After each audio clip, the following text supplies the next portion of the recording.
ko te puru o tāmaki, tūtihi ki runga, tūtahi ki raro.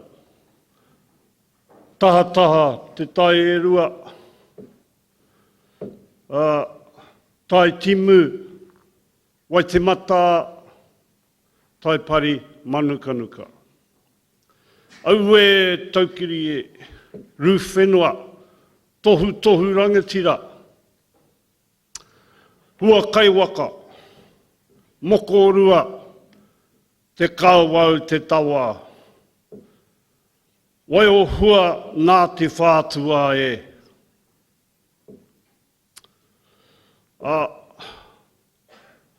Hapai nā whenua tāmaki, nā tāmaki tangata, nā tāmaki wānanga, nā tāmaki here here nā waka. Tūtonu, ka whawhai tonu ake, whakaaro, nunui kōrero werohia. Whakamana te treaty, whakamana tamaki makaurau. Tūruki, tūruki, paneke, paneke. Tūruki, tūruki, paneke, paneke. Hara mai te toki. Haumi e, hui e, tai ki e. E mihi nei katoa, nau mai, hara mai. I raro te kāranga o Ngāti Whātua, o tamaki makaurau. Mihi atu o oku whanaunga, ki te marae o tamaki makaurau, ki te whenua o ihu mātau. Rua toki nāne, a moi mau, a ngā tupuna pai Māori. A ngā manuhiri tuārangi waiwai tapu, ki te whare tāmaki, nau mai, haere mai. Mihi mai te whare o ngā tupuna, o tāmaki, makaurau. Mihi mai, mihi mai, mihi mai. Kua tai mai,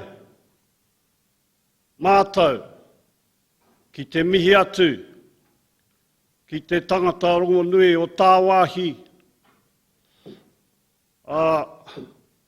Gideon, nau mai. Pai ki te a koe anō. Tēnā koe, tēnā koe, tēnā koe. Tautoko, mai mātou, tō kaupapa. Mō nā iwi, tā wāhi, Palestinian. Tautoko. Ōrite nā take. Ōrite nā whawhai. Ai, he pakinga ki ngā kāwanatanga. Kino. Nā tangata kino rātou. Kāre rātou he aroha mō te iwi. Kāore he mahi tika kei te he o rātou mahi. Nō reira, tēnā koe, e hoa, tēnā koe, tēnā koe. Huri noa, huri noa ki ngā iwi katoa o te ao, ngā iwi katoa o tēnei motu, e pāna te kōrero o ngā tūpuna o tāmaki makaurau, mihi ngā tapu maunga o maunga whau, tino tapu tērā maunga. Mihi mai te maunga o Ngāti Whātua a maunga kia kia. Anei nā whakapapa mai rāno o nā iwi o tāmaki makaurau. Nō reira, tēnā koutou katoa. Kei te mihi kōrero a te reo Pākehā. Kia ora Gideon, and kia ora everybody who are here to hear this man speak and not to hear me speak. I'll be brief, I'll try.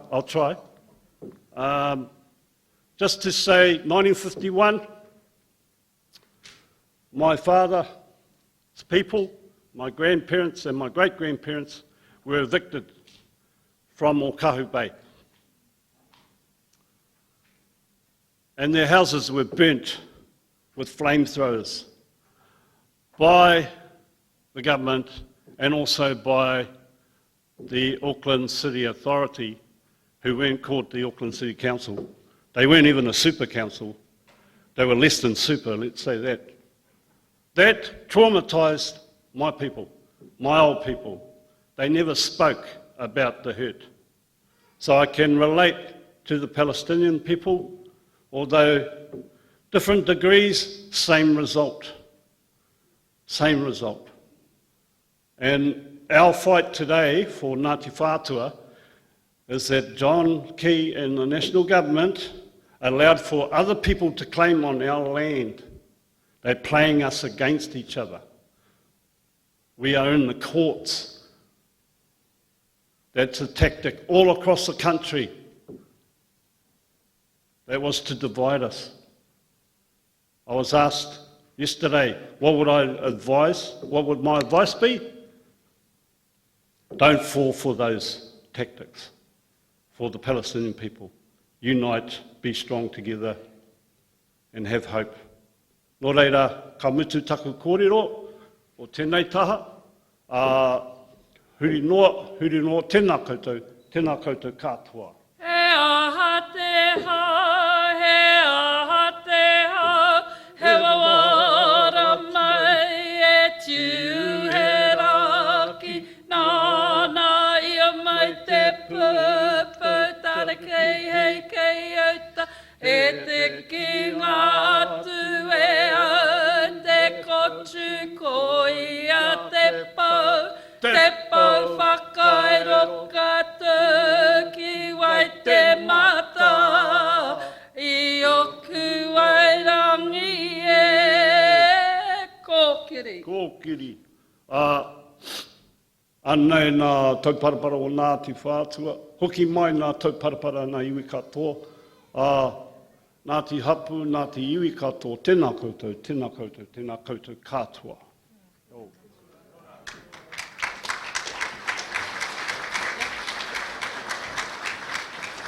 Kia ora. Assalamu alaikum. Shalom. Welcome, everybody, today. Welcome to the Mount Eden War Memorial. It is very fitting that we are gathered in this space today as a war memorial, because I think, and looking at you, I see, clearly we are here not gathered to glorify war, but to find alternatives to it. And that is perhaps the most fitting use of a war memorial.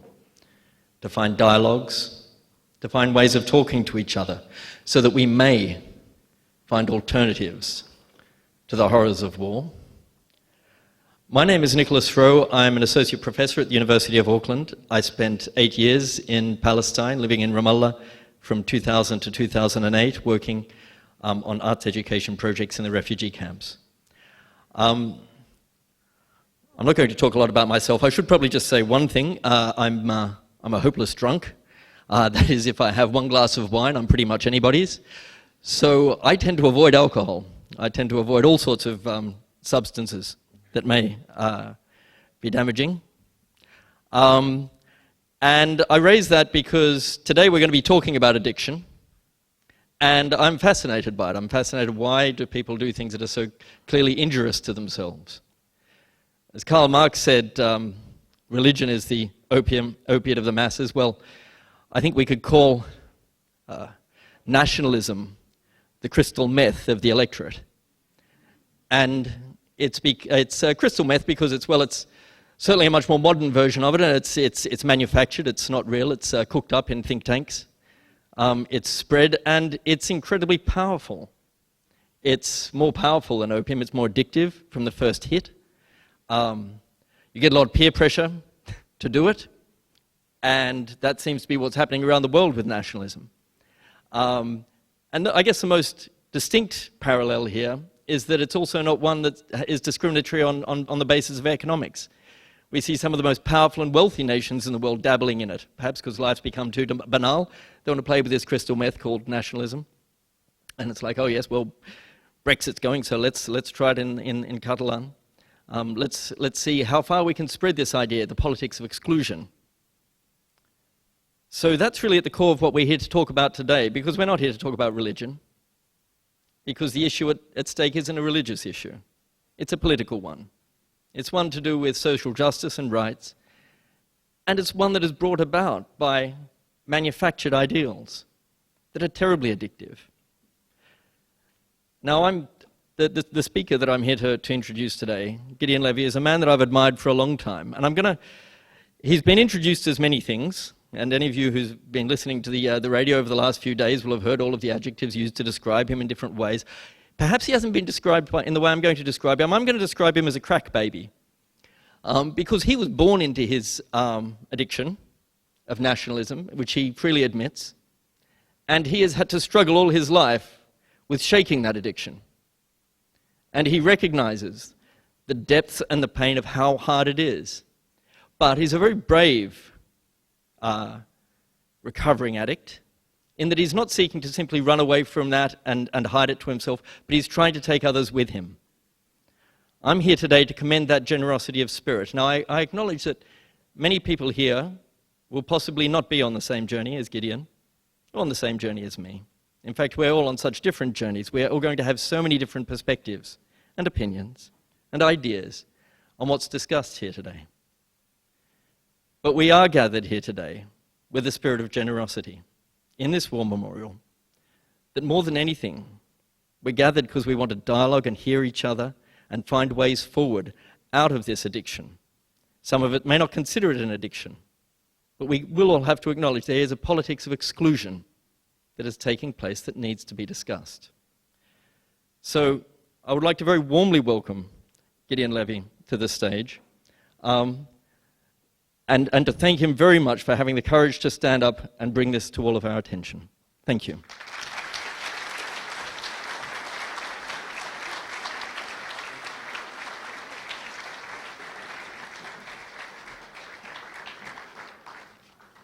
I'm so excited, I don't know with what should I start, so maybe I'll start with Kia ora.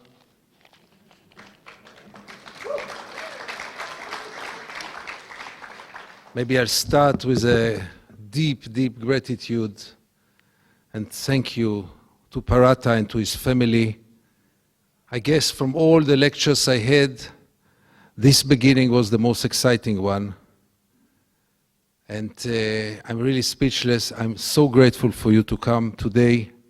The day we spent yesterday together is unforgettable for me and for Catherine, my partner. We learned so much. And above other things that we learned that there is hope to any struggle. And you taught us not to lose hope. And this is what we are trying to do, even though things look many times very hopeless in our part of the world. I would like also, obviously, to thank all those wonderful, wonderful people we met here. Above all, obviously, Jamfrey, but not only. It was Billy, it was Nicholas, it was Roger, it was many other people who made it possible for us to come here and to spend those 3 days here. There is something very cruel to bring anybody for 3 days to New Zealand and then let him go. I'm not sure I deserve it. I'd rather not come here. I'd rather not see those unbelievable scenes that Jenfrey showed us yesterday with her generosity, which I will never forget, and I never saw anything similar to this.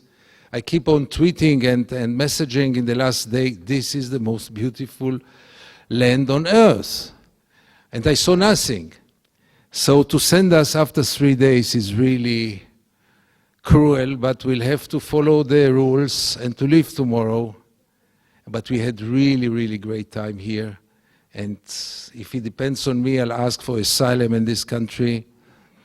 If not, I'll just come back for a visit. If they will not accept my request for asylum, I'll just come for a visit. But we are really falling in love in your country, and I'm so happy to be here. I'm so happy also to be here because I realize that there is this hardcore of activists that I never met in any other place, I must tell you.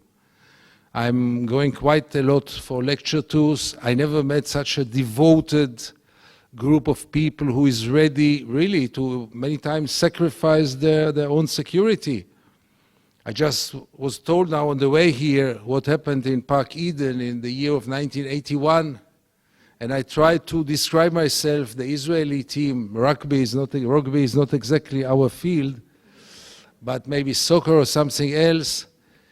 The devotion of those people here, I never saw such a thing in my life, really. We have been everywhere in the United States, in Europe, in other parts of the world, and the devotion of those people for justice. And let me call you not pro-Palestinians, but pro-justice. Because by the end of the day, we are dealing not with the loving one people or loving another people, hating one people or hating another people. By the end of the day, we are asking something very, very basic. And this very, very basic thing we are asking for or struggling for is justice, equality, even respecting the international law. What is more basic than this? We are not asking for much more. Just respect the international law. Just do relative justice. Just do a late justice, because total justice will never be there. And same applies to the Maoris here, but I must tell you, the Palestinians would envy you. You can present so many more achievements that they can't. When I just arrived in the airport here, I saw the Maori pieces of art on the walls. And again, I had this dream, when will I come to Ben Gurion Airport and I'll see Palestinian art on the walls? Even this will be a change. Even this will be some kind of paying respect to the people who were there much before we came there and have the very, very equal rights like we Jews there.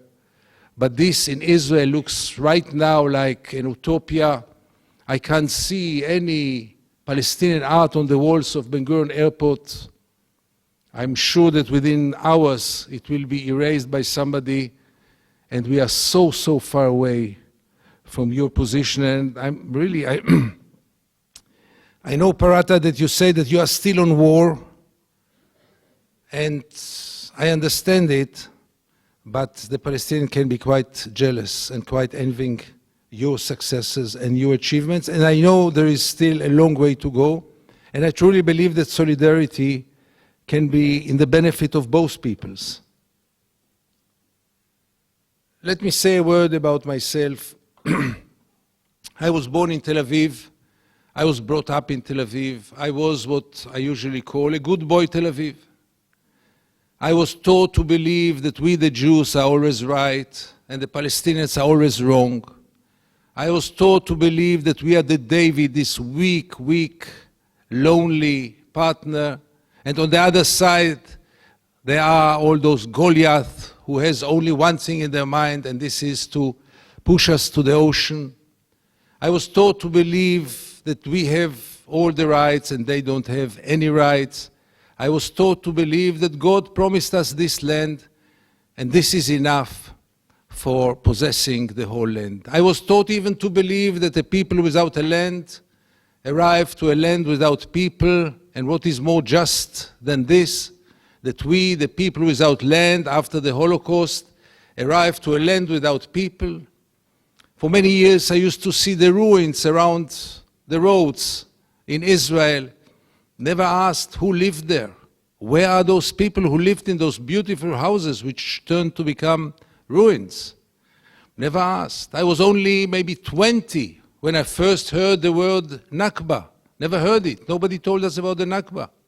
We were always told that all the Palestinians ran away, that the Arab leaders incited them to run away, and we were so confident that we are always right, and we were so confident that they are so damn wrong.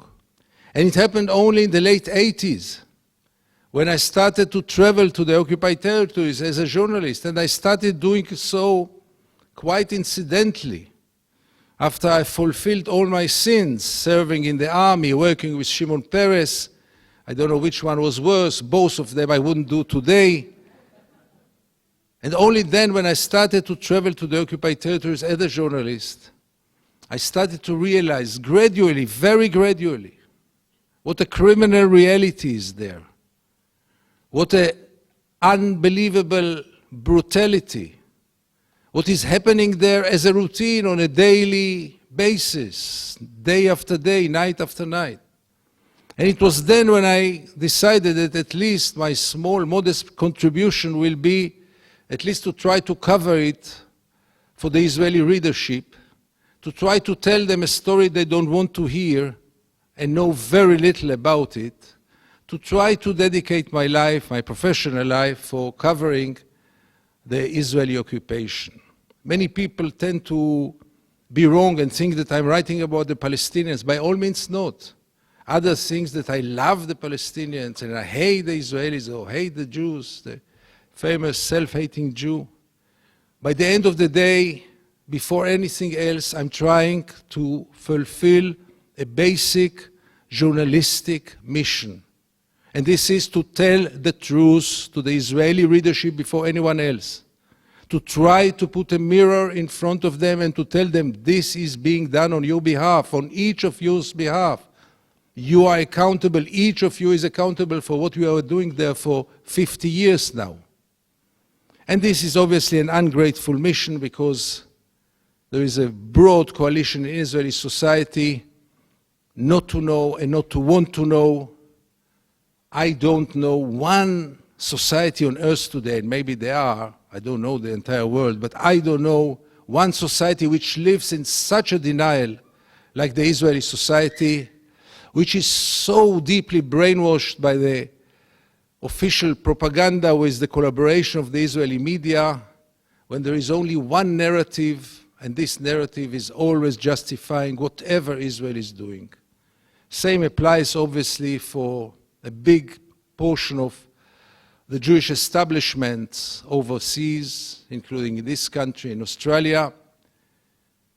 And I try quite unsuccessfully to stand against the grain. And I must tell you, I'm a walking failure because Israel is going exactly to the opposite direction. Israel of the last year is becoming more nationalistic, more militaristic, more religious, less question marks, less tolerance toward different and alternative voices, but I try to continue. I was the other day in Canberra meeting some politicians there, and this made me really more hopeful because I always thought that the Israeli right-wingers, politicians, are the worst. And I realized that it can get much worse than this. And that's a kind of hope for me, something to look forward, because what I heard in Canberra I never heard in Jerusalem or in Tel Aviv concerning the Palestinian issue.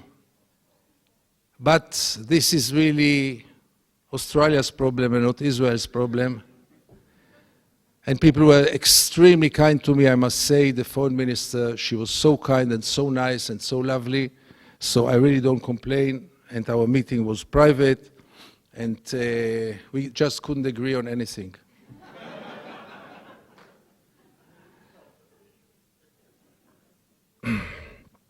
Israel is a country with three regimes. There is the liberal democracy in the front, which half of the world, or maybe more, admires, adores. The only democracy in the Middle East. Quite a liberal democracy toward its Jewish citizens, freedom of speech, human rights, quite remarkable.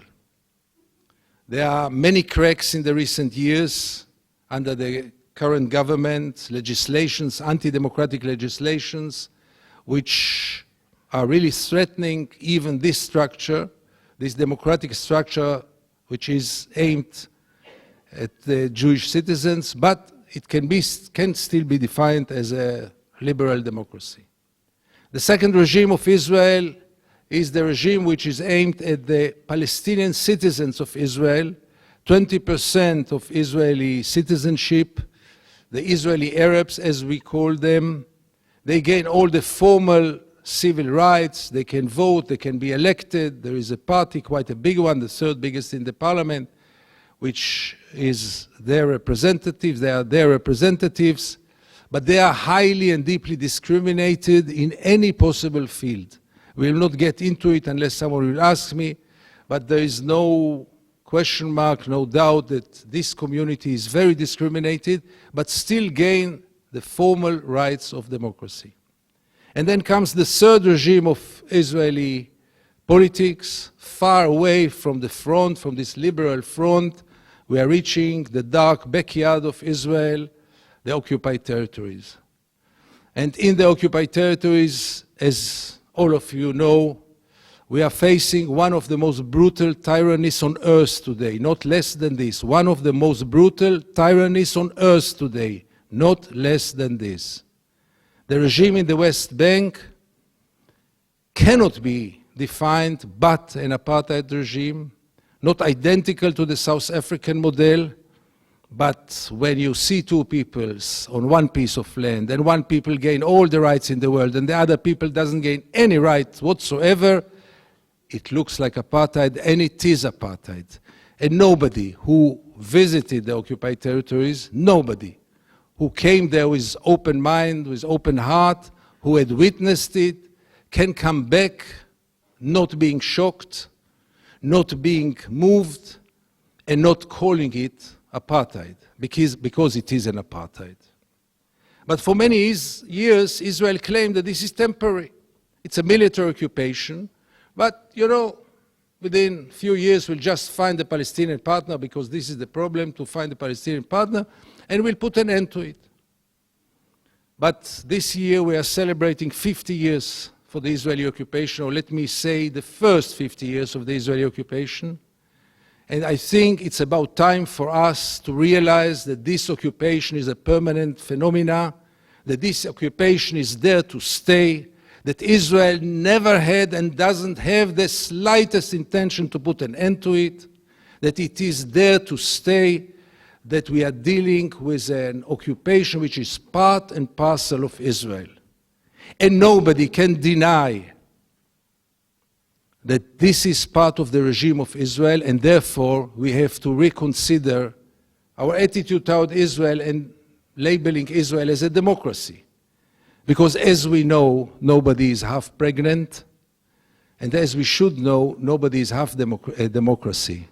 Either you are a democracy, and then it is to all the inhabitants who live under your rule, and all the Palestinians are living under Israeli rule, all the Palestinians in Palestine, or you are not a democracy, and then there are other names to call you.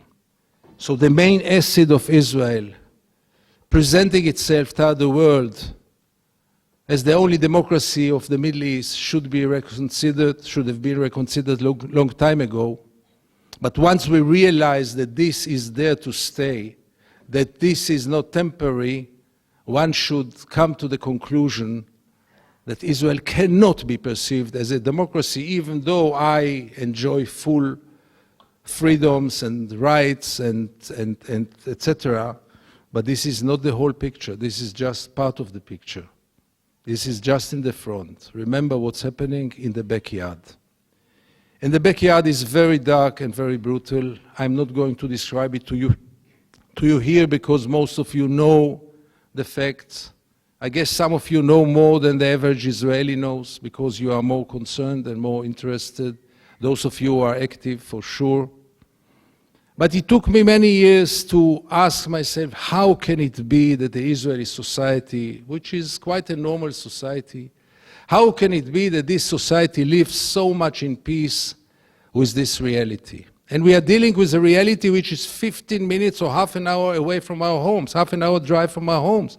It's not colonies overseas. It's just in our backyard. How come that a society which is quite a normal and many times even moral society, how can this society live in peace with this brutality, with this criminal reality?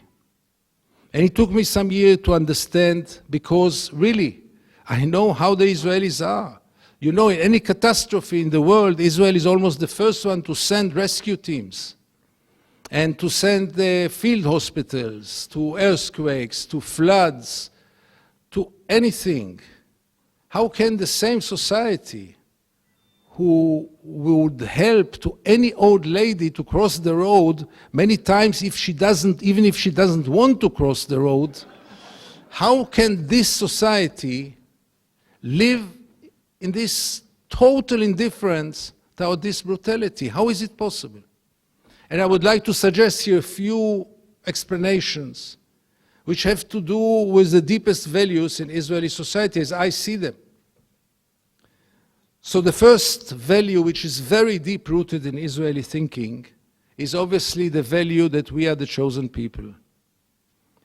Religious and seculars, if they admit it or not, they really believe somewhere that we are better, that we know better, that nobody is going to tell us what to do because we are the chosen people.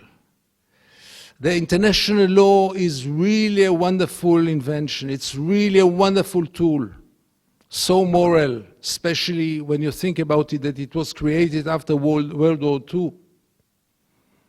The international institutions, without the international institution, Israel would have never been established. What is more great than this? But the international law applies to any country in the world, but not to Israel. We are different. Nobody will tell us what to do. The resolutions of the international institutions are really important, but Israel should not obey them, should not follow them, because nobody will tell us what to do, because we are different, because we are the chosen people. The second value, which is very deep-rooted, is the value of being the greatest victim in history. No doubt that the Jewish people is the biggest victim in history, but if you judge, if you explore the way of thinking of most of the Israelis, as I perceive it, you realize that they think that not only we are the greatest victims in history, we are the only victims in history. And being the only victim in history, and being the greatest victim in history, allows us to do whatever we want. As the late Golda Meir, then Prime Minister of Israel, had phrased it, she once said, after the Holocaust, the Jews have the right to do whatever they want.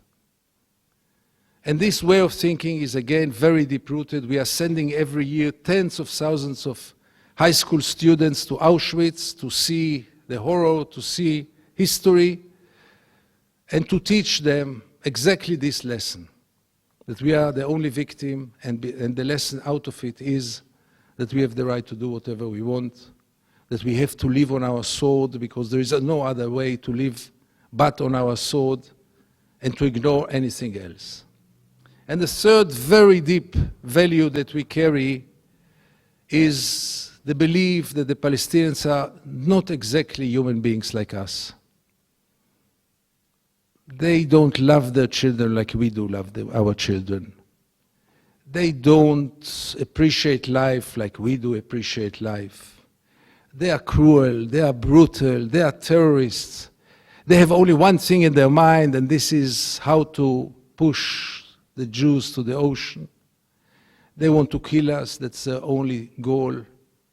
In other words, they are not equal human beings. Not only they don't share the same rights on this piece of land, which is almost a consensus in Israel, but they are not human beings like us. And this is very effective because then there is no question of human rights, if it's not human beings like us. And I guess your community here, the Maoris, face the same dehumanization for many years. This is always the game of the occupier, of the colonizer, to dehumanize the other side, the occupied one, which enable him to live in peace with what he is doing in a much easier way.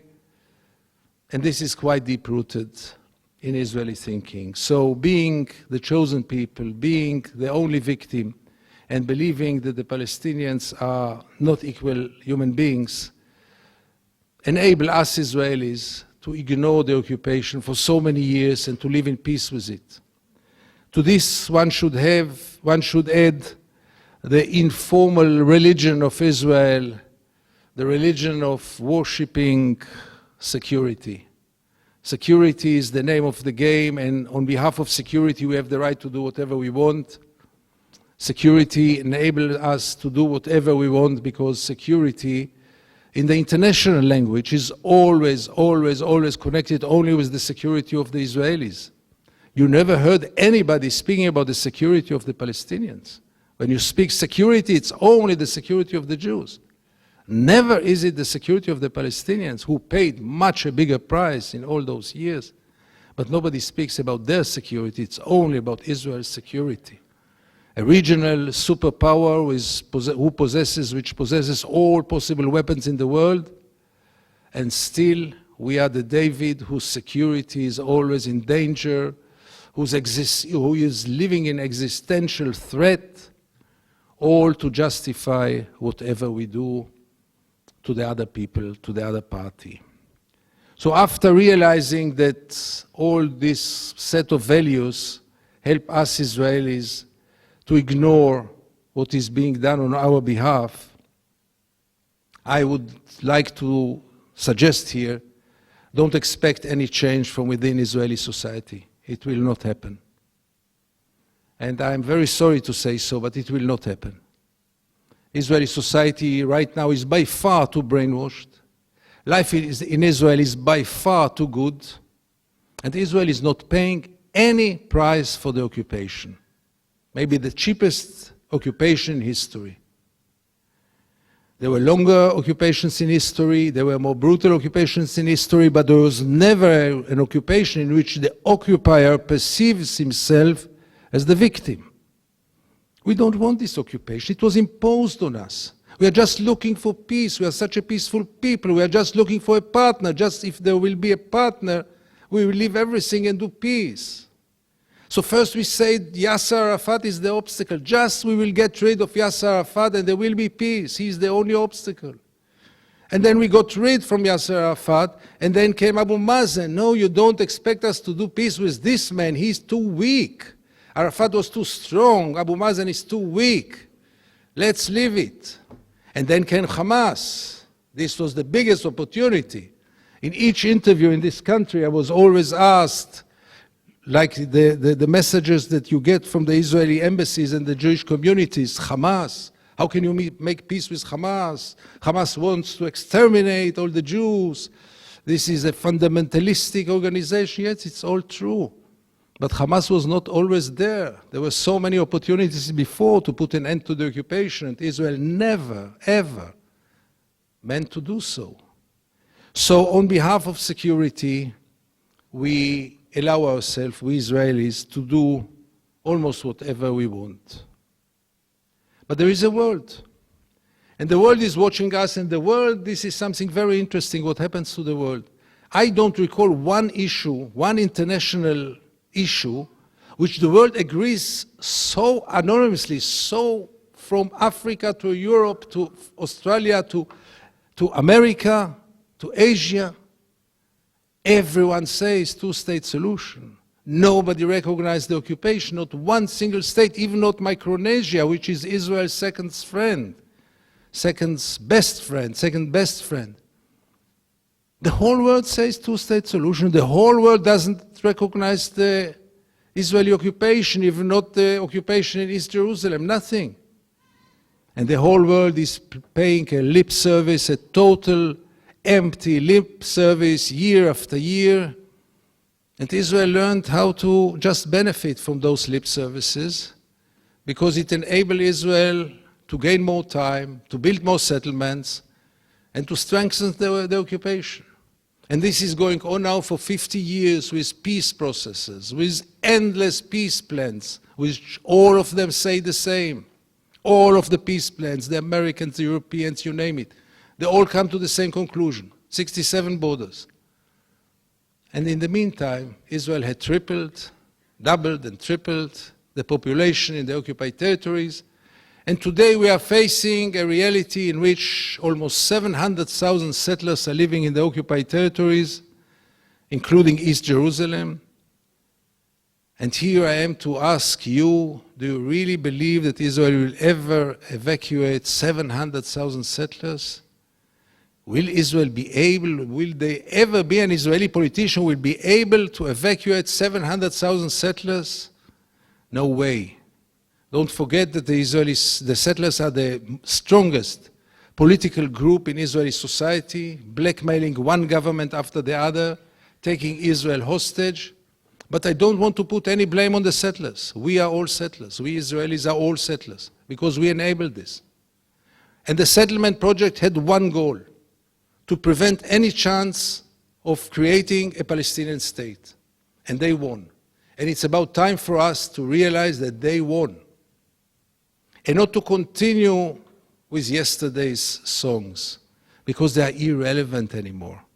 I wish the two-state solution would have been the solution that we can realize, that we can implement. But I'm afraid to say here tonight that we missed this train, and this train will never be back in the station. It is the more simple solution. It is quite a just solution. Two peoples share one piece of land. Let's share it. But you can't share it with 700,000 settlers. And we better realize it. And therefore, I think that we should change the discourse. It's about time to change the discourse. 50 years brought us to nowhere. As I tried to say, the occupation is today much stronger and much more brutal than ever.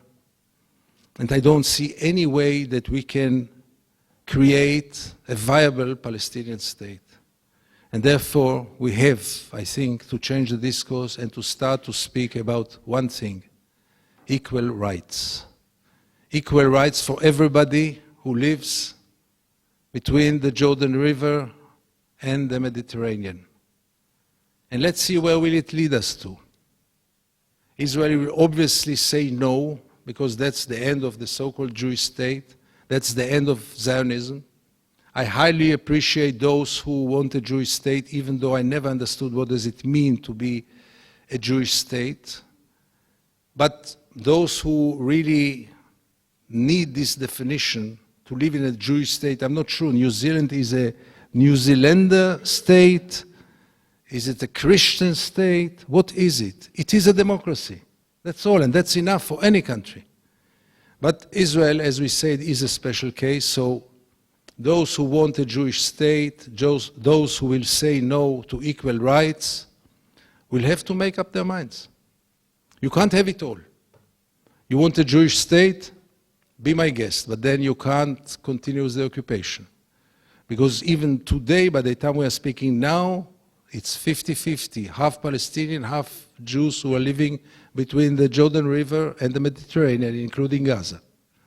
And one should obviously include Gaza. It's 6 million and 6 million, more or less, roughly speaking. It cannot be a Jewish state with half of the population which is not Jewish. So if Israel says no because it wants to have a Jewish state, one out of two. Either Israel pulls out from the occupied territories, which I claim is impossible, or Israel admits that it is an apartheid state. If Israel will say, yes, we continue the occupation, and 6 million Palestinians will continue to live under this occupation forever, Israel declares on the establishment of the new apartheid state in the Middle East.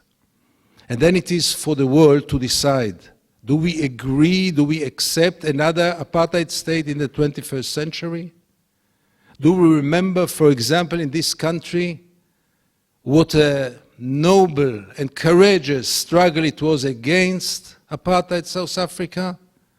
Don't we have to do the same vis-à-vis the new apartheid system, which is just created in front of our eyes?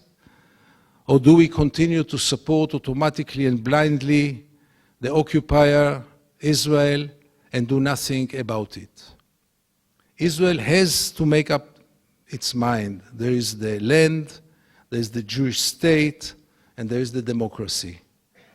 You can't have it all. And by calling for equal rights, we are doing, I think, the most basic thing that one can ask for. What is more basic than equal rights? And what is more basic than defining those who oppose equal rights as apartheid. How else can you call it? If it's not equal rights, it's apartheid. Give me one alternative which sees it in a different way.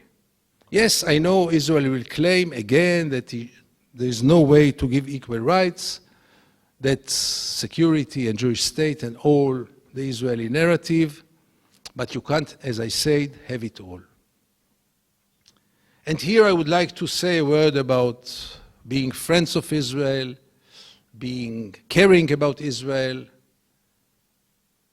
I must say here and in other places, supporting automatically and blindly the Israeli occupation has nothing to do with friendship toward Israel. On the contrary, those who support the occupation blindly and automatically are enemies of Israel, not less than this. Because they corrupt us, they help to continue the corruption of Israel. And this is not friendship, by all means this is not friendship. The Jewish establishment in Australia, they keep on saying Israel right or wrong. Israel is wrong, and it's about time to realize it and to draw the conclusions. And supporting a state which went wrong is not friendship. And therefore, some of us who really care about the future of Israel, and not only about the Palestinians, which deserve right now much more care than Israel, with all the respect, but some of us who care about the future of Israel, even them, should really think if this continuous support of Western governments, of Jewish establishments all over the world, in the occupation, in the policy of Israel, is really friendship. In my view, it's anything but friendship.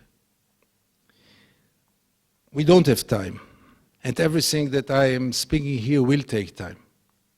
Because by the time that we are speaking here, it is now the third generation of Palestinians who live under this brutal occupation. Gaza is today the biggest cage on earth, let's face it. In Gaza takes place now the biggest experiment in human beings that was ever taken. Let's lock 2 million people in a cage, and let's see what's happening. And we see what is happening. An Israeli psychologist, Palestinian Israeli psychologist who came back from Gaza recently, who knows Gaza very well, he interviewed many children in one refugee camp in Gaza, and he came back with horrifying conclusions. 1/3 of the children who he met were victims of sexual harassment. The families fall apart. Parents cannot take care of their children. They have to struggle for some kind of income, which you hardly can get in this cage. The social structure is falling apart, and there is nobody to protect the children there. A growing amount of people in Gaza become addicted to painkillers, something that was never before. Gaza, this place which was so famous for its solidarity, and I still remember the years when I was allowed to go to Gaza. I was always amazed by the willpower, by the devotions of the people of Gaza. Some of you who met people from Gaza, even more than the West Bankers, really solidarity, devotion, always happy, never complain, went through so many tragedies. We are dealing there with third, fourth generation of refugees who live in the most horrible refugee camps. War after war, they are always the biggest victims. But this is falling apart now, and according to this report of this psychologist, even solidarity, the famous solidarity, is falling apart now. The UN had declared Gaza as an unlivable place in the year of 2020. And you know what 2020 is in 2 years. And I do believe that Gaza today is already an unlivable place. Everyone who comes back from there, I never met someone who was not horrified to see, to smell the sewage everywhere, the water system which is totally falling apart, the electricity. You know, people in Gaza now for months and months get electricity 2-3 hours, 4 hours a day. And this reality is continuing, and nobody in the world seems to be bothered too much. And what do we tell the people of Gaza? Launch some rockets and then we will care about you. That's your only way to remind the world about your existence, about your problem. This is an horrifying message. In the same time, in the West Bank, the occupation continues. Now it's a little bit a more peaceful phase of it. But you know, the occupation has worse times and better times, but it's always a brutal occupation. Hundreds of Palestinians are, even in this peaceful time, hundreds of Palestinians are arrested, or may I say kidnapped, every week.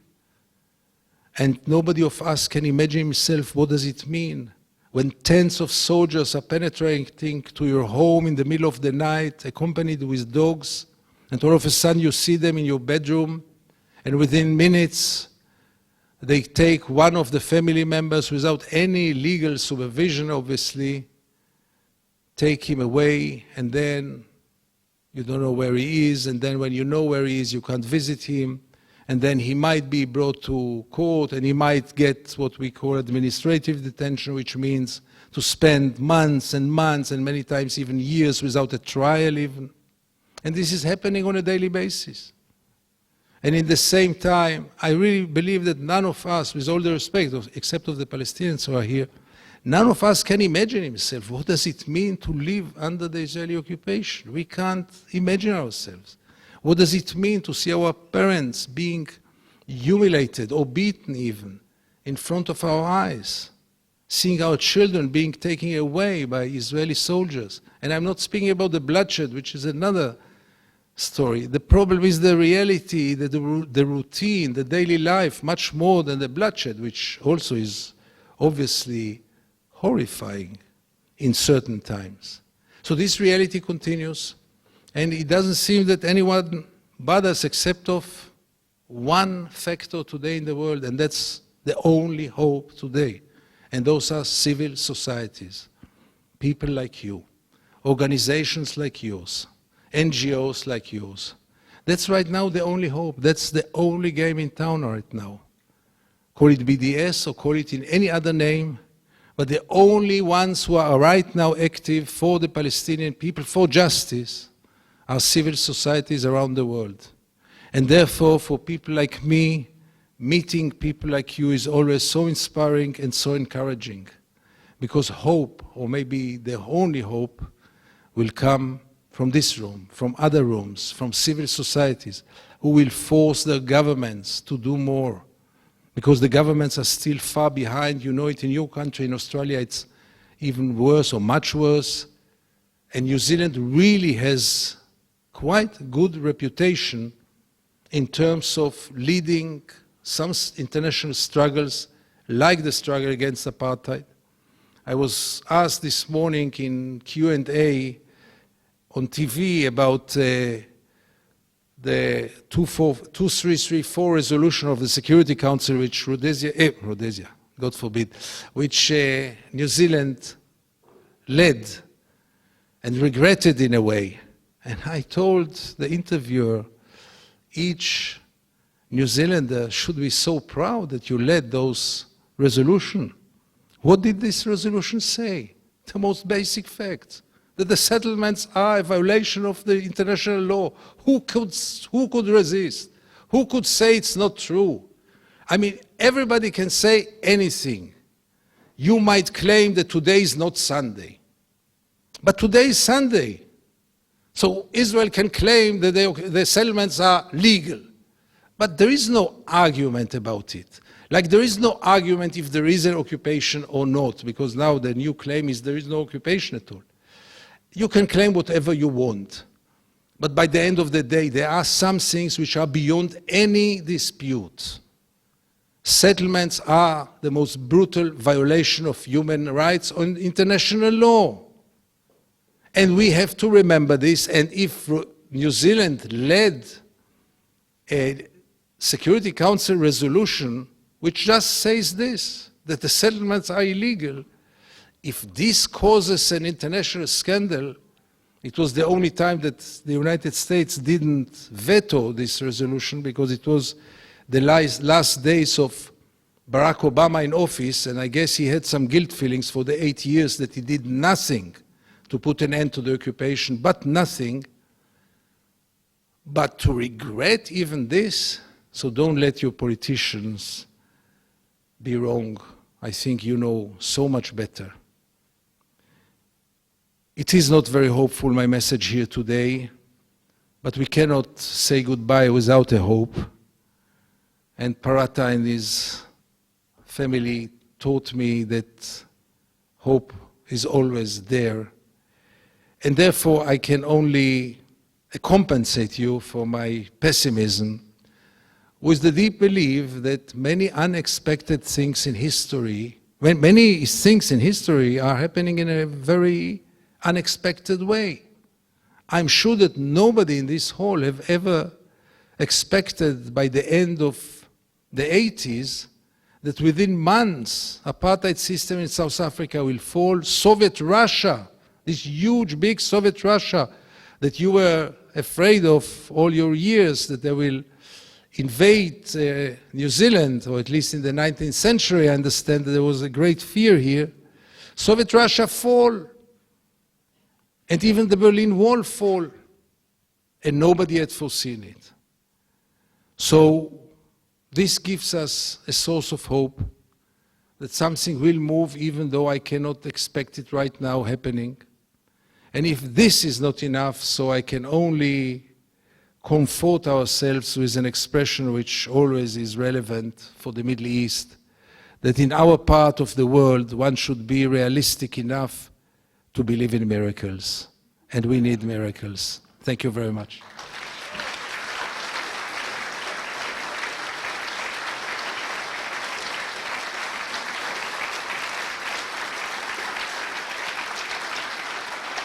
Very good. Gideon, welcome, and I thoroughly enjoyed your talk. Thank you very much.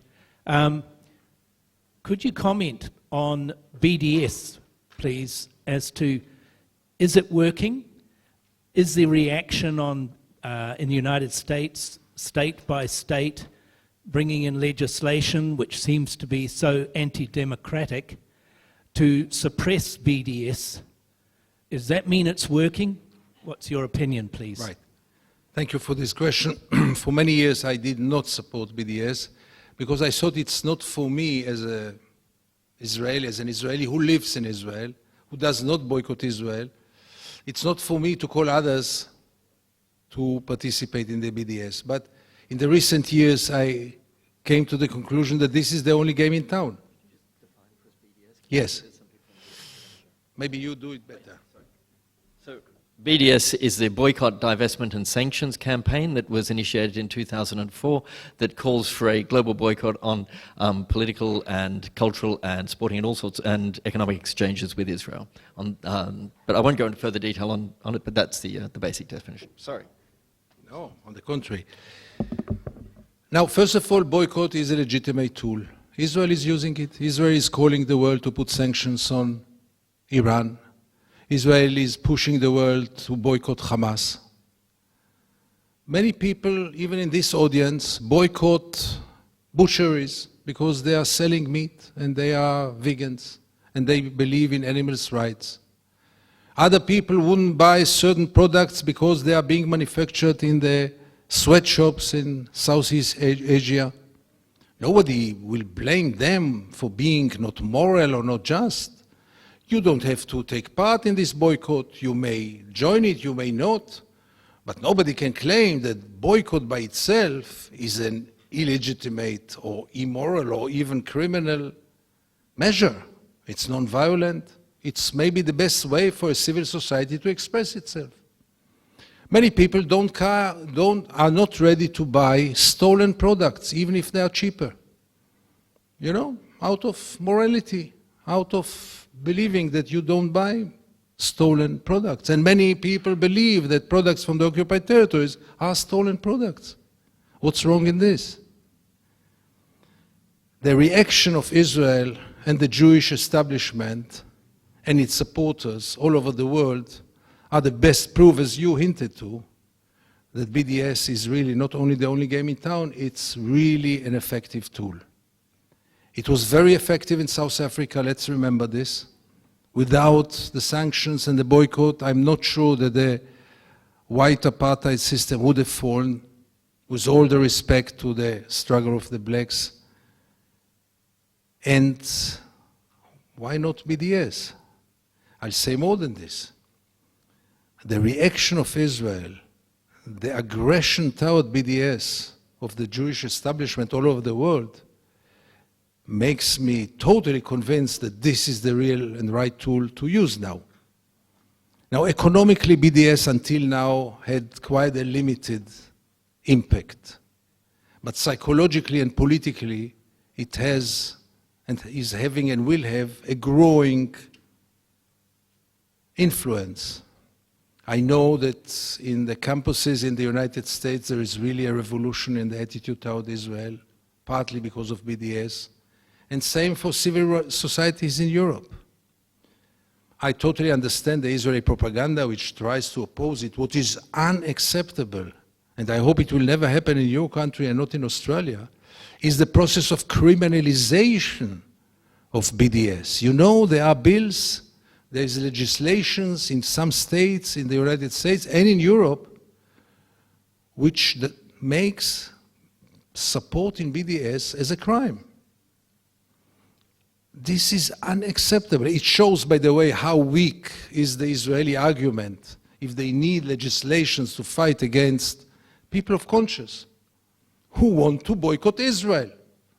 What is more basic than this? Why don't people have the right to boycott something that they don't like to support, that they think that is immoral, that they think that is violating the international law systematically? So by the end of the day, I'm here to say, and by the way, I'm violating the Israeli law by this, because there's a new legislation now and they want to make it even worse. It will be 7 years in jail if you will call for BDS. It was not yet approved, but they are going for this.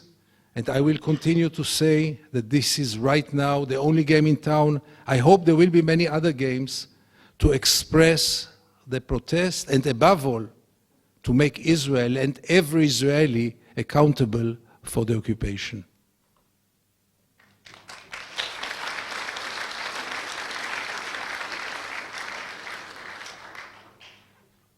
Good afternoon, Gideon. What do you say to people who would consider your views as simply tired or defeatist in regard to the two-state solution, and that the Palestinians themselves would never settle for less than their own state because they fear discrimination even within a state of equal rights? Anybody who would prove me that the two-state solution is still a viable option, a viable alternative, I will immediately change my mind and support any way to get to the two-state solution. What I can't accept is that we will continue to say two-state solution and do the opposite.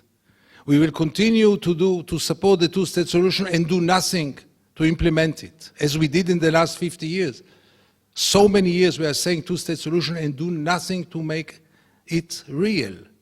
So if some believe that I am a defeatist and the two-state solution is really still an alternative, be my guest, just prove it, do something about it, do something to evacuate 700,000 settlers.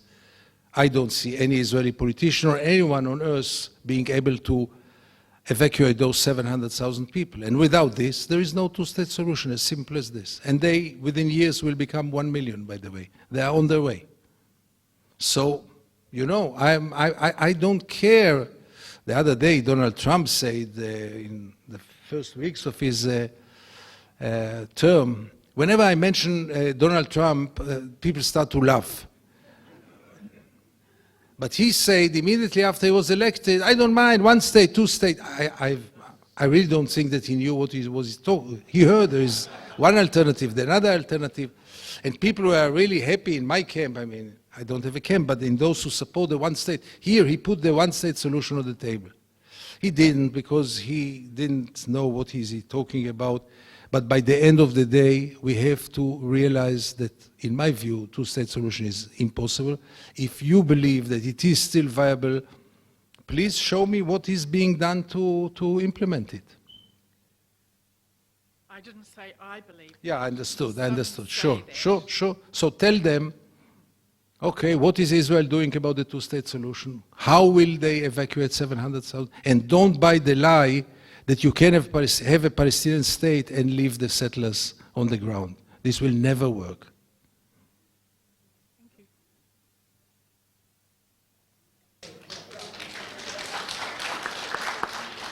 Thanks, Nicholas. Thank you, Mr. Levy. Just I'd like to welcome you. I'm originally Palestinian. I'm a New Zealander, proud New Zealander. I'm a translator. I'm a justice of peace. I'm a community patroller, a father of 5, grandfather of 7. In weekends, I do also enforce alcohol. I used to go with police, but now I Uber to take people safely home. Okay, so this is a contribution Nice. as Muslim non-drinker to the community. I really am amazed with my life here in New Zealand. It's home. New Zealand is my home. If I consider it as my mother, then Palestine is my father. I want to make a question here, and maybe I'll later on other questions. How can I don't believe in two-state solution. I agree with you. I believe with one state, with rights. So how can we benefit from the Maori experience in New Zealand? You know, they are living nicely and everything. I know that with my apology, there are some here and there rights, but really, as you said, we invade them. We wish that we have the same experiment, the same implementation, whatever scenario in Palestine. We'd love to live with the Jews, the Christians. My ancestors were Jews.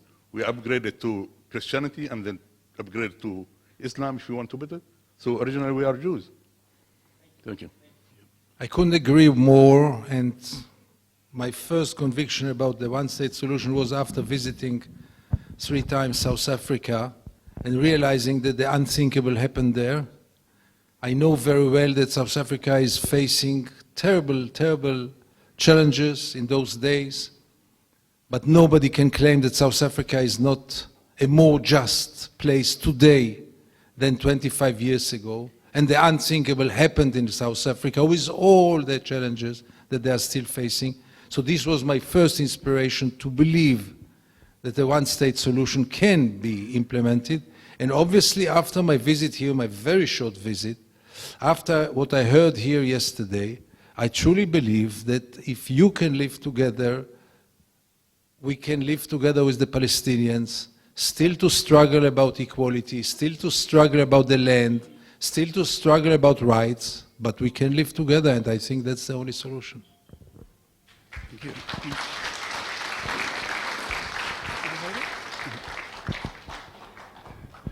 Kia ora, Gideon. I'm a Haaretz subscriber, so I keep right up to date with what's going on, and I really enjoy your articles, and I'm looking forward to actually shaking your hand a little bit later. Thank you. My question to you is this. I have heard that you have been described as the most hated man in Israel. Well, to me that says more about the haters than it does about you, my friend. So,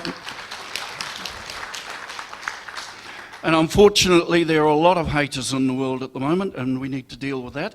My question to you is this, Gideon.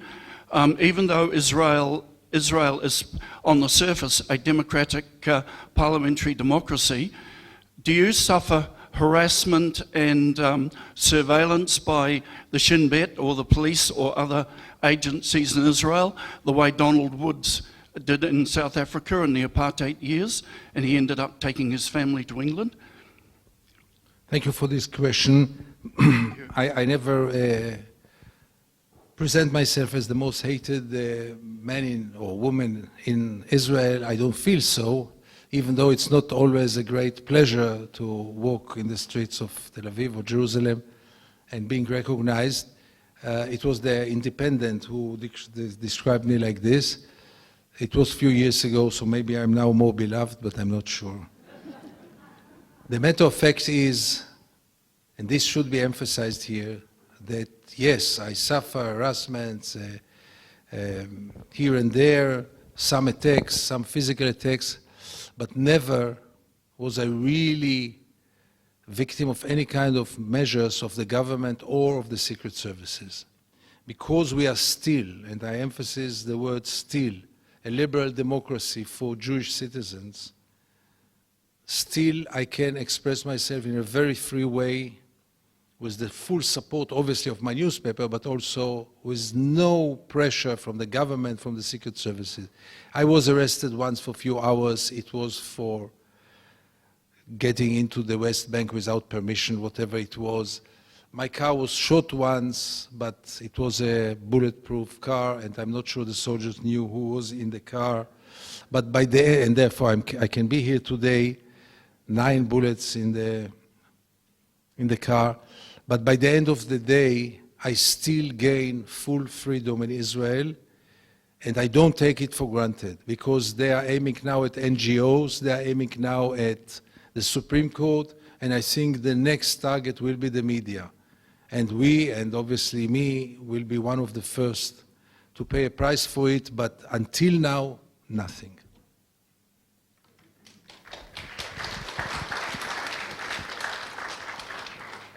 Mr. Levy, you've mentioned a couple of times, and just now, that Israel is, you described it as a liberal democracy. I would like to hear your comments on the bill that is being put to the Knesset, the Israeli parliament. It had its first reading, whereby the bill will ban police putting charges of corruption against any official government official. And that, of course, at the top of that list is Bibi Netanyahu. Sure. Your comments, please. Sure. As you surely remember, I spoke about an Israeli democracy in the front, and I say there are many, many cracks in this structure, in this regime in the last months. And one of them, maybe the most severe one, is just the bill that you rightly mentioned.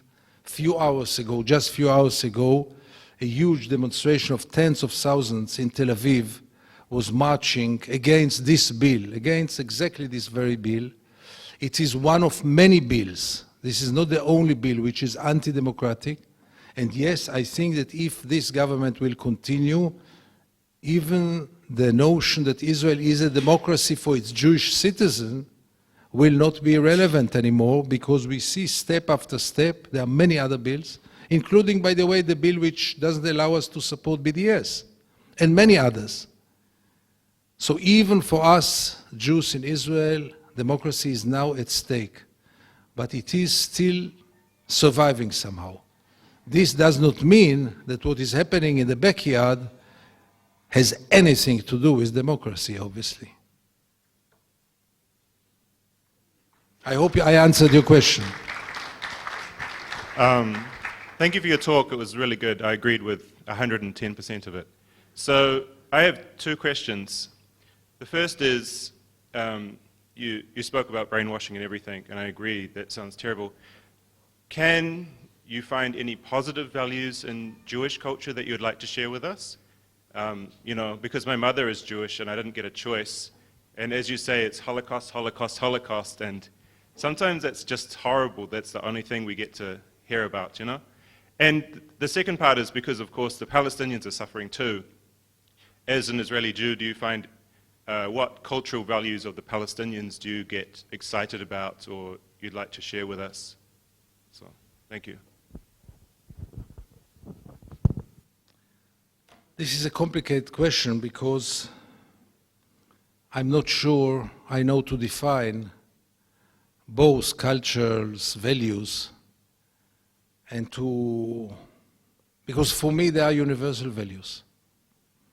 I don't know, the people in Israel speak about Jewish morality. I really don't know what does it mean, Jewish morality. I know what does it mean, universal morality. As simple as this. There are certain things which I love in Israel, among the Jewish community in Israel, and there are so many others which I cannot stand, obviously. There are many, many things that I love among the Palestinians, the Palestinian community, and there are some others which are not exactly my cup of tea. But by the end of the day, why would we speak about values that we don't even know how to define? Why not to speak about universal values? And they are very clear. And there is no superiority to the Jewish values over the Palestinian or Muslim values, and there is no superiority of the Muslim values. Most of us are secular. I'm secular. I really don't know what does it mean to be, to follow the Jewish values. I really don't know what does it mean, and I never got a real answer about it. I know what does it mean to follow ethics and morality, which are universal, and this is what we should do. Thank you.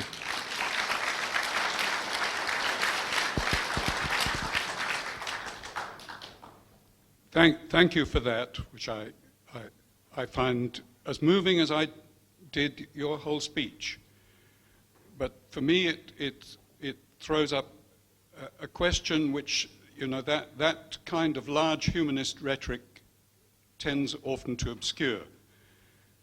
It seems to me that a difficulty for many Israeli people, as indeed it is for many New Zealanders, even people of goodwill, is to recognize that they belong in the first place to a settler state, and that what that means is that other people have been, from the outset, stripped of almost all their possessions. In a context like that, it's hard to know quite what equal rights for all members of the society would quite mean. I think too, that when you speak of universal values, there are probably some that we would all acknowledge. But it is the case in this country, for example, that there were values peculiar to Maori society that were incompatible with the settlers' understanding of the world. For example, the attitude towards land, an issue that has obviously some resonances in your own country. The idea that land could be a private possession was clearly alien to Maori society.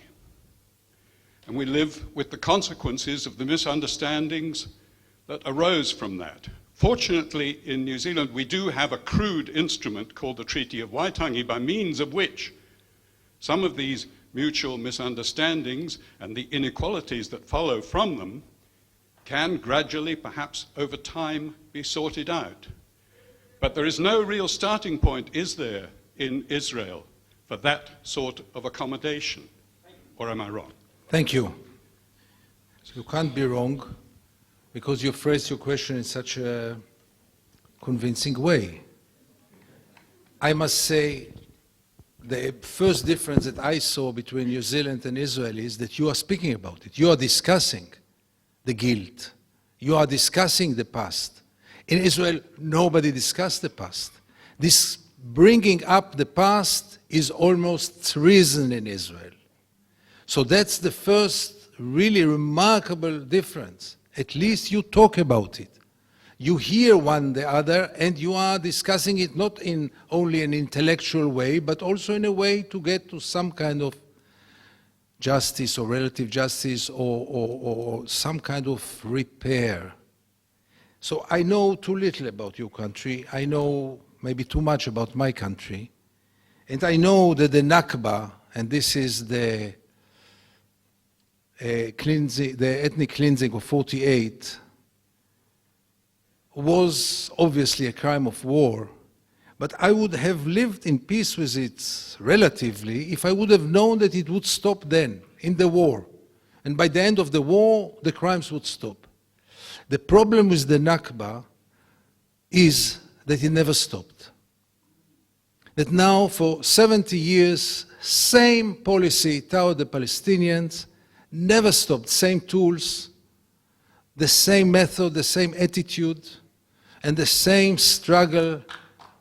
And it really, one would expect that Israel at least will admit the crimes of 48, will at least one day compensate for the crimes of 48. But not only this is sounds now totally far-fetched that it will ever happen, we don't look at the past. We don't admit the past. We don't let it be discussed even. We don't let the Palestinians commemorate their own past. You know, all the 400 villages which were destroyed, we don't let them to put a sign, here was a Palestinian village. And by this, your conditions are at least better. You can put a sign at least. They are even incapable to tell their children the story of their village in their curriculum at school. And until this will not be changed, nothing will change. I always thought that the first step toward reconciliation will be admitting and taking accountability on the crimes of 48 and saying, yes, we took your land. It was a lie. It was not a people without a land who came to a land without a people. It was a people without a land who came to a populated land owned by you, populated by you, and we got there. And we cannot draw back the wheel now.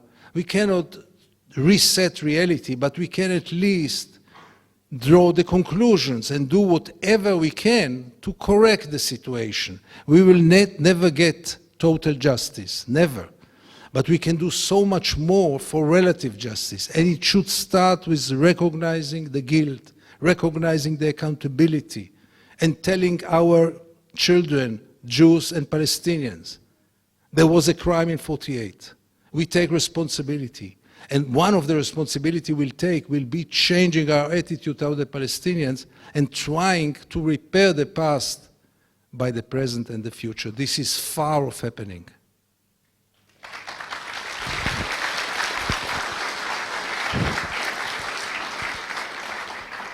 Hi. First of all, thank you for doing what you're doing. I have a few questions. Some of them, they're all related around the same point. First of all, I heard you on some, I think, interview on an Australian TV where you talked and you said you're doing what you're doing because you care about the future of Israel. Now, I'd like to ask you how do you define Israel? Is it the land, or is it the people, or is it the state? Because to me, when I think about the one-state solution, I think the outcome of this one-state solution should be a redefinition of the whole state down to its roots, including its name. And another related question is, I heard you about talking about equal rights for everybody living in Palestine, but what about the right of return, those Palestinians living outside? Thank you. Such simple, unimportant questions, and I'm supposed to solve everything today. First of all, yes, I care about the future of Israel, not necessarily under the same regime and not necessarily under the same name. I couldn't care less neither about the name, and for sure I care a lot about having a different regime, a real democracy for everybody. But I care in the way that nobody can blame me that I want to destroy Israel. I want to destroy the present regime, for sure. The present regime is not a democracy, and therefore I'm trying to struggle. Don't be wrong. I stand here for a tiny minority in Israel, and you might know it. I mean, don't have any illusions. I always say that I represent 10 Israelis. But then I remember that my partner, who is Swedish, is one of them, so it's only 9 Israelis who would support my ideas. But so many things started with small minorities, and so many majorities were so wrong in history, and you know it very well. For sure it must be a redefinition of everything, everything. When I speak about the one state, I don't mean that the Palestinians will join the Zionistic project and become supporters of the Zionistic project. By all means not. Those who wanted a Jewish state, I say it again, those who believe in the Zionistic idea, which is legitimate, they should support and do anything possible to put an end to the occupation. They didn't do it, bad for them, and now it's too late, that's all. And we have to rethink about everything, including the right of return, sure. Because if it will be a democracy, it will have an immigration policy like any other country in the world without any privileges to one group over the other. And the country will decide, do we want to observe 1 million people a year, 100,000 a year? There will be a government like any place else, but there will be no privilege to one group over the other. Both groups of the country will decide. Right now, this is maybe the law of return for Jews was the first law that Israel had legislated, and it was the first sign of apartheid, because this by itself is a racist law. You can't help it. You can talk and talk and talk. By the end of the day, my neighbor, the Palestinian, who wanted to rescue his sister, who was born in Palestine, from Yarmouk refugee camp in Syria, he wanted to save her life and to bring her back to her homeland, and he couldn't do it. And I can bring a Jew from Myanmar who never heard about Israel, who has nothing to do with Israel, and he will come because he claims he's Jewish. He will come, and in the airport he will get the Israeli passport. This has nothing to do with justice, democracy, or equality. And this I want to change. I hope I answered it.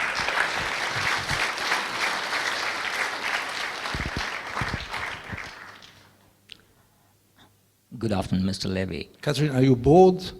You heard it already so many times. Sorry. Sorry. I'm Sumit. I came here from India 15 years ago and have settled here. I've never been to Israel and I've never been to Palestine. But today I'm here because of one person, and that is you, who have spread the word. You've been the voice of Palestinians, the suffering people, and made people aware. I just wanted to say thank you to you. This is very touching.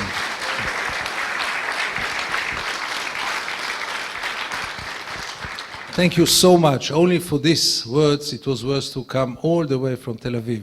Because in Tel Aviv, nobody will talk to me like this. No way. Really, thank you so much. It's me again, Sam, for second, third question. Palestinians have privileges here tonight, so they have the right for two questions. Two questions. The first one, just as funny, when you arrived at Auckland, New Zealand airport, did you ask you a question, are you carrying weapons with you or not? There were so many questions, I said no on everything, I didn't read it, so I don't know. Because just some cross-referencing, me and my family visited Palestine, Israel, and at the border they asked us if we are carrying weapons with us. And it's a bit offending. The other question is that whom do you think are the main enemies of both Palestine and Israel? And they want us to continue fighting.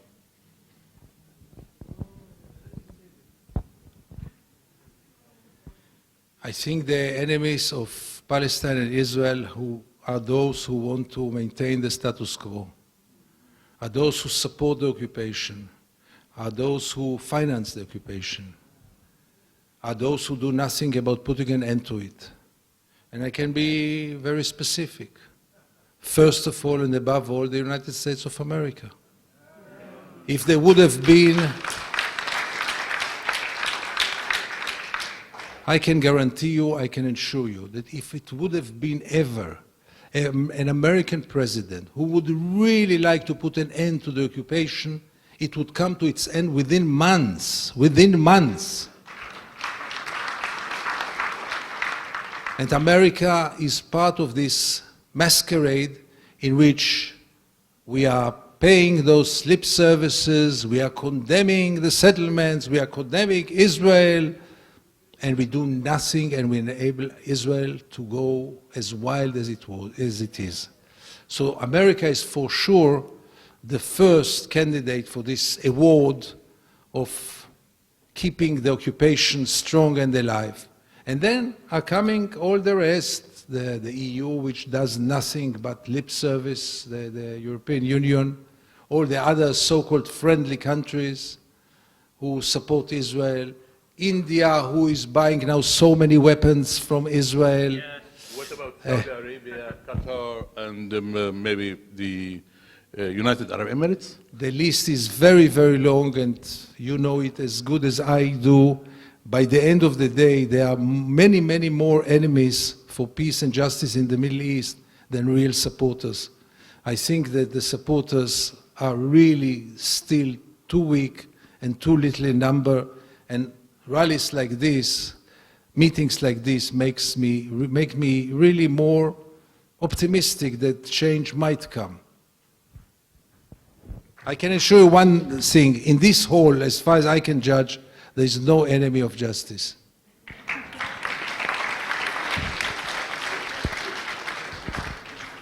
Hello, Gideon. Thanks very much for the talk. I just wanted you to speak to a subject, not so much a question, but there are a lot of liberal Jewish organizations in the diaspora that when they talk about the occupation, they talk that, oh, we just need to get rid of Lakad, get rid of Bibi, and then Labour will make it better. I don't personally like that rhetoric, but I was hoping you could talk to it a bit. Sure. I think there is nothing more misleading than this. The common belief in Israel and also elsewhere among liberal Jewish organizations and others, then the belief that the only problem is right now to get rid of Benjamin Netanyahu and then peace will come. I must remind all of you that labor in Israel is the founding father of the settlements project. I must remind you that labor had never evacuated one house in the settlements. The two cases in which Israel had evacuated settlements, those were governments which were led not by labor. So many times I'm accused of being too extreme by blaming labor, but by the end of the day, I'd rather have the right-wingers on this masquerade because they mislead the whole world. I can tell you exactly the scenario, what will be if labor will get to power now. Within weeks, the new elected Prime Minister will meet with Mahmoud Abbas in Ramallah. There will be a wonderful photo opportunity. A few weeks later, he will go to Washington and the American president will call for a peace conference together, Abbas and the new elected Israeli Prime Minister. They will meet in Washington. The world will applaud them. Everyone will see the peace just around the corner. And then we'll start the negotiations. It will be in special committees. And it will last 1.5 years. And after 1.5 years, they will reach nowhere because, as I say, there is no genuine intention to put an end to the occupation. And by the end of the day, and the whole world will applaud, like it was in the Oslo years. Everyone will hug Israel. What a peaceful state. And we will lose more years, and we will lose more supporters, and we will lose more struggles, only because we had this masquerade of Labour or the other central left parties in Israel. In this case, I'd rather have Netanyahu. At least what you see is what you get.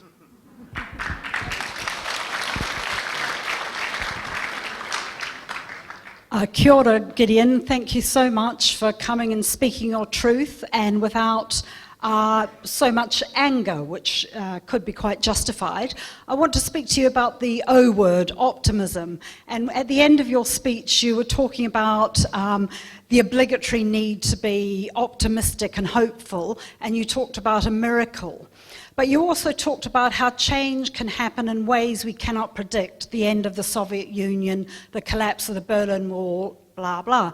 I just wondered if you could throw out some seeds of optimism about Palestine, Israel, and peace in that region. And just one of the questions I have, so here are you, this incredible individual that stood against the majority of your culture. Do you see other people in a position they can do that? And one of the questions I have is about, you talked about civil society here, which I share with you, your optimism in civil society around the world rather than governments. What about young people and digital communication? Is that something to be hopeful, that Israeli young people, people around the world, and the fact that the world's getting a smaller place and perhaps Israeli young people, Jewish young people go abroad and have their minds opened? Thank you. Thank you. There are many Israeli NGOs really who include devoted, courageous Israelis, including young people. Breaking the Silence is maybe the best example, but there are some others, like B'Tselem, like Physicians for Human Rights, like Ta'ayush, like Mahsom Watch, like Rabbis for Human Rights. There are so many. But by the end of the day, they face two major fatal problems. One is that they are totally delegitimized in the media and by Israeli government, and therefore they are almost without any effect. And we have to admit they are also small in numbers. But the main problem is the delegitimization. The best example is Breaking the Silence. If you allow me, I'll say a word about Breaking the Silence because it's very much in the news now, because the government is fighting them like hell. When Breaking the Silence was established, I really thought this will be a game changer, because Breaking the Silence was established by soldiers. It's not this traitor, this self-hating Jew, Gideon Levy, who tells us all kinds of lies about the occupation. It is soldiers who were witnessing and who were giving testimonies about what they have done, not what they have seen, or not what they were told, what they have done under the occupation. And they got like 1,000 testimonies. And really, I had the feeling this will be a game changer, because the Israeli society will not be able to continue to deny and to say this is a lie, because those are soldiers. Those are best sons. And immediately, the establishment started delegitimizing them, and the media collaborated with it immediately, and they really crashed them. And today, with all my love to those young people who are really, really devoted and courageous, I must say that their influence and their credibility is zero, or almost zero, because they succeeded with their machinery to really delegitimize them. They became almost criminals in Israeli public opinion. Can you believe it? Soldiers who served in the army, who just confess about things they've done, not one and not two. 1,000 soldiers, and the whole machinery crushed them. So there are those young people, but they are not enough. Most of the young Israelis have no interest, are totally ignorant about the occupation, are much more right-wingers than their parents, are much more nationalistic than their parents, and there is very little hope from there. As for the social media, look, we have to face that this is the next thing, so to say, but it has some advantages, but many, many disadvantages. On one hand, you all know it, activists, that it enables us to recruit people, to tell the truth, to spread the truth, but don't forget that many other elements are also active in the social media, and at least in Israel, it made racism politically correct. It made nationalism as the name of the game because, let's face it, they are the majority. And until now, I see only bad sides of it, but it doesn't matter because that's the next thing and we should learn how to use it as much as we can.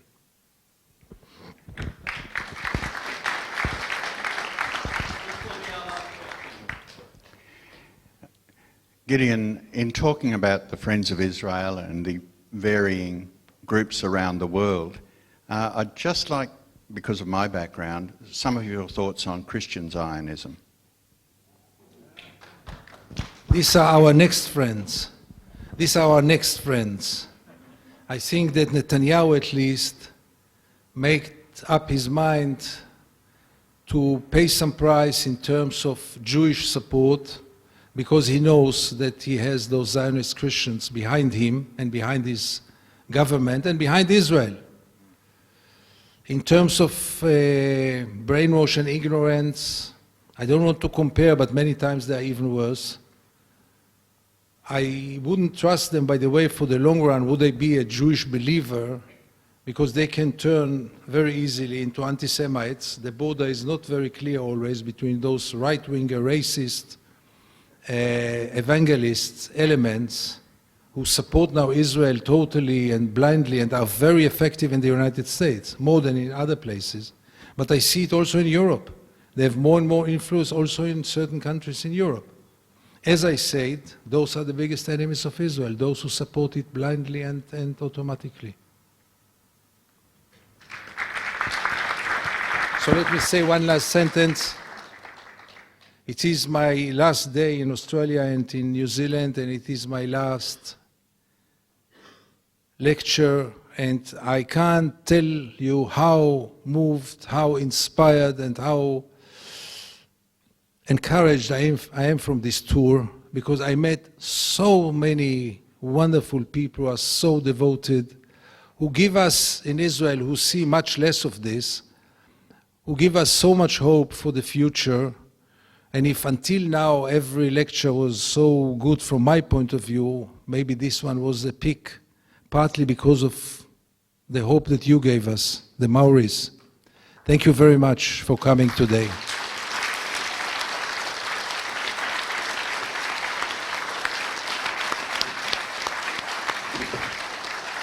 And if I could just express a very deep and warm thank you, Gideon, for travelling all of this way to share with us your stories. Thank you very much. I'd like to invite Roger to the stage. Oh, Joe to the stage to do a... Oh, thank you.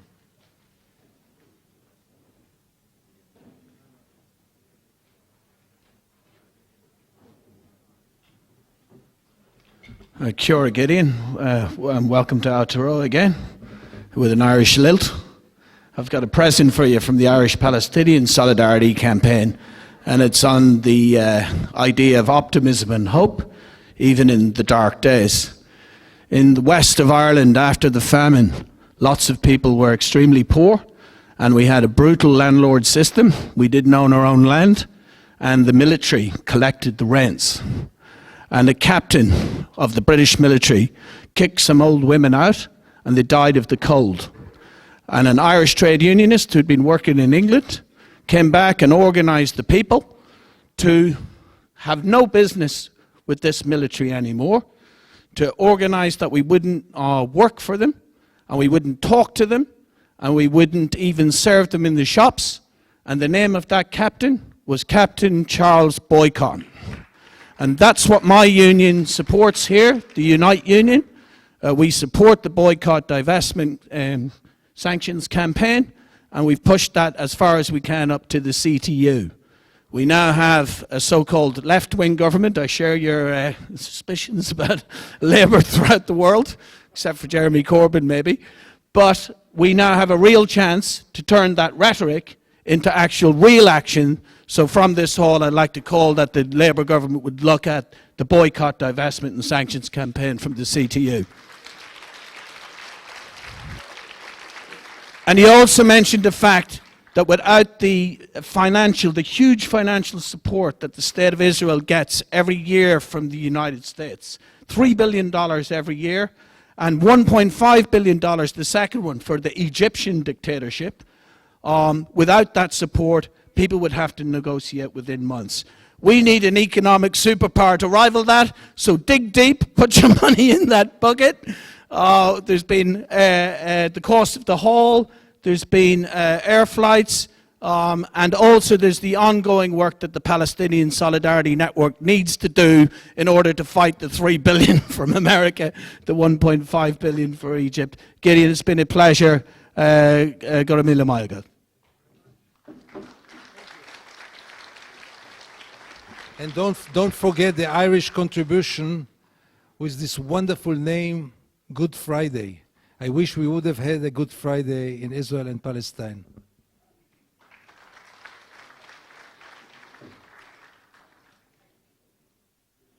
Well, kia ora tātou, everybody. Whilst we're doing the collection, and I do hope you'll be generous, running campaigns like this does cost a lot of money.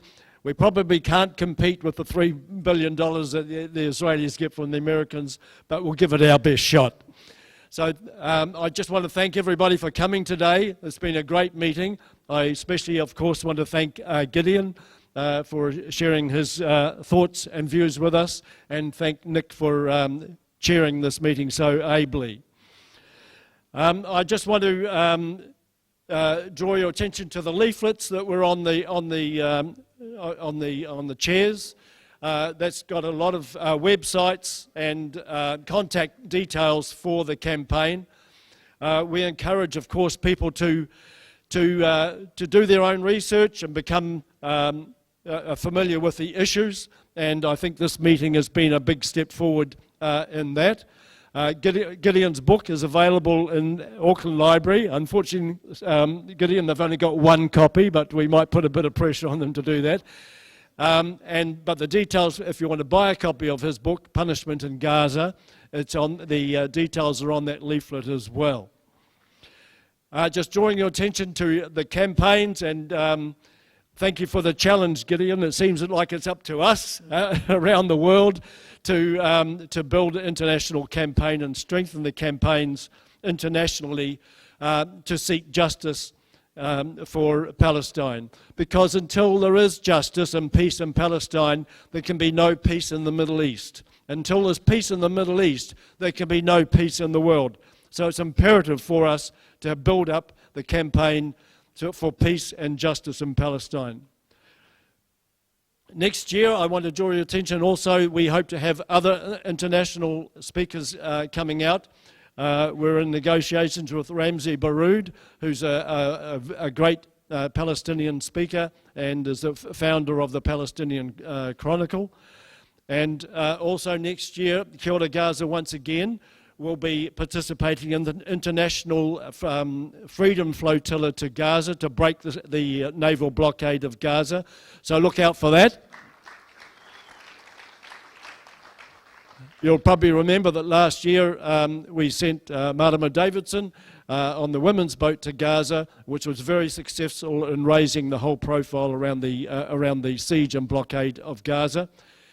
And before that, we sent a Māori TV crew on the previous flotilla. We're going to do it again next year, and I look forward to your support. Thank you very much, everybody.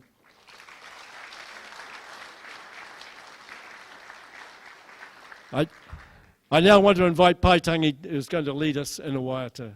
Yeah? Do you want to use the microphone? Or? You've got a big voice. Good on you. Okay. Clear out your lungs. Here we go. We're going to have a bit of a waiata. It's on the sheet, on your sheet that you're issued.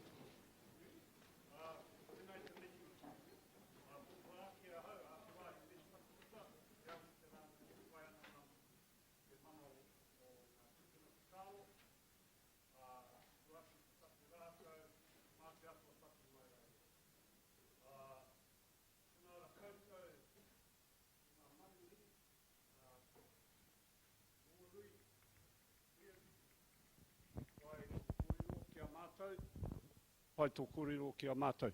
Anei te kōrero o Joe Hawke, 1977, Bastion Point, Takaparafa. Koe nei te paparahi o taku inoi, hoki mai te whenua, give our land back. Give the land back to the Palestinians. We tautoko rea kōrero. I'd like to mihi nā kaiwhakahaere o tēnei hui, Roger Ma, tēnā koe, te tumaki o tēnei kōrero, huri noa, nā kaimahi katoa. All the workers here who have organised this, you've done a great job. Acknowledge you as ringawera, hot hands. Nō reira, tēnā koutou, tēnā ra koutou katoa.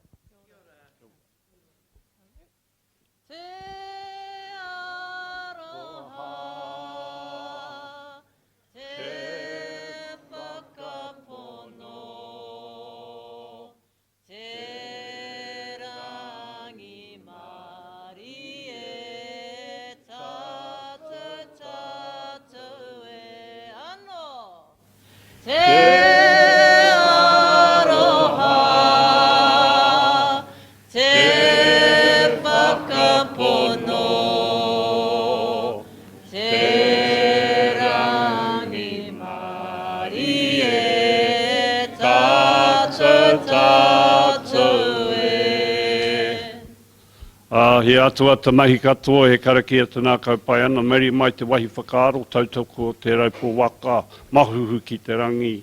Tēnā ra koutou, nā tamariki o Papatunuku, tēnā ra koutou nā iwi Palestinian tautoko, kia kaha, kia maia, kia manua nui, tēnā ra koutou nā tangata katoa o te ao, huri no, tēnā ra koutou katoa. Kia ora.